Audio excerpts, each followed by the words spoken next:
బర్రెలు తినేటోడు పోయి గొర్రెలు తినేటోడు వచ్చిండు. ఎప్పుడైతే తెలంగాణను కేసీఆర్ కంప్లీట్ గా పీల్చి పిప్పి చేస్తే దాన్ని ఇంకా నమిలి కంకి కంకి కంకి కంప్లీట్ గా తెలంగాణ జీవాన్ని తీస్తాండి ఈ రోజు రేవంత్ రెడ్డి. ప్రతి రంగం లోపల ప్రతి వ్యవస్థను కూడా రేవంత్ రెడ్డి కేసీఆర్ కంటే హీనంగా నాశనం చేస్తున్నాడు. అది మనం కండారా చూస్తాను.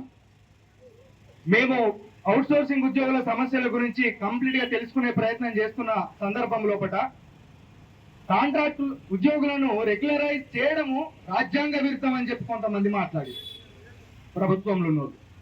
రాజ్యాంగ విరుద్ధం అని చెప్పి అనిపిస్తుంది కదా. అవుట్ సోర్సింగ్ ఉద్యోగులతోటి కంప్లీట్ గా వెట్టి చాకరీ చేయిస్తున్నారు. వారి యొక్క జీతాలు అనేటివి టైంకి ఇస్తలేరు. 11 నెలలుగా వాళ్ళకి జీతాలు ఇస్తలేరు. మరి ఈ వెట్టి చాకరీ అనేది రాజ్యాంగ విరుద్ధం కాదా అని చెప్పి మేము అడుగుతాను.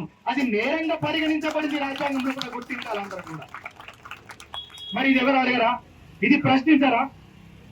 అంతేకాకుండా మేమందరం కూడా మొత్తం రాష్ట్ర వ్యాప్తంగా కొన్ని జిల్లాల లోపల మేమందరం కూడా తిరుగుతా అంటే మెడికల్ డిపార్ట్మెంట్ లో, హెల్త్ డిపార్ట్మెంట్ లోపల, అదేవిధంగా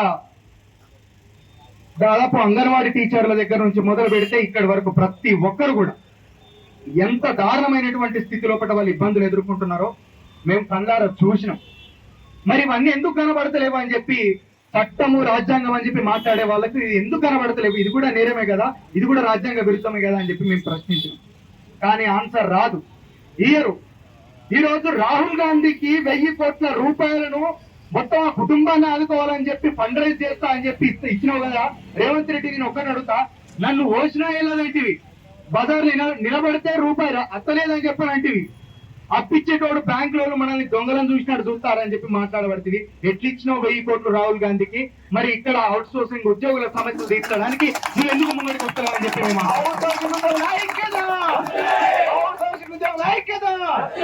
ఇట్లాంటి ప్రశ్నలు గాంధేయ మార్గంలో మనం పోదాం. వాస్తవమే, ఎంతవరకు పోతాం దానికి ఒక లిమిటేషన్ ఉంటుంది. కాకపోతే గాంధేయ మార్గం అనేది మనం మొదట్లో తెలంగాణ ఉద్యమం చూసుకుంటే ఆ ఉద్యమ గడ్డ మీద పుట్టిన మా స్ఫూర్తితో ఉన్నాం కాబట్టి గాంధేయ మార్గంలో పోతే నడవదు, తెలంగాణ మార్గంలో పోతేనే నడుస్తుంది.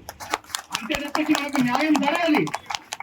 కుక్కను కదా నాపినట్టు, కుక్కను కదా ముద్ద అన్నట్టు మనం అబ్బా పెట్టవా, అబ్బా ఇయ్యవా, అబ్బా నీ బాధ్యత అంటే ఇంటరా పాలకులు ఇంటరా, కేసీఆర్ ఇంటడా, రేవంత్ రెడ్డి ఇంటడా?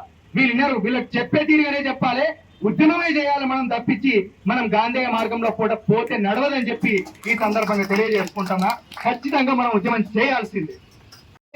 తెలంగాణమా అడగవే పోరు కెరటమా, రగలవే తెలంగాణమా అడగవే పోరు కెరటమా, 60 ఏళ్ళ ఆకలి పోరాటమే వ్యర్థమా, తగలబడిన వీరుల త్యాగాలన్నీ దగ్ధమా, 60 ఏళ్ళ ఆకలి పోరాటమే వ్యర్థమా, తగలబడిన వీరుల త్యాగాలన్నీ దగ్ధమా, తగలవే తెలంగాణమా అడగవే పోరు కెరటమా, భూమి కొరకు, భుక్తి కొరకు, రాజ్యములో కుర్చీ కొరకు, అన్నిటమా వాట కొరకు, ఆత్మ గౌరవాల కొరకు, సంపదలో సమానతకి, మా ఆర్థిక పురోగతికి అనగారిన వర్గాలే ఆత్మలు బలిచేయంగా, వచ్చిన మన తెలంగాణ గద్దెనెవడు ఎక్కెరా, తెచ్చిన మన బిడ్డల త్యాగాలు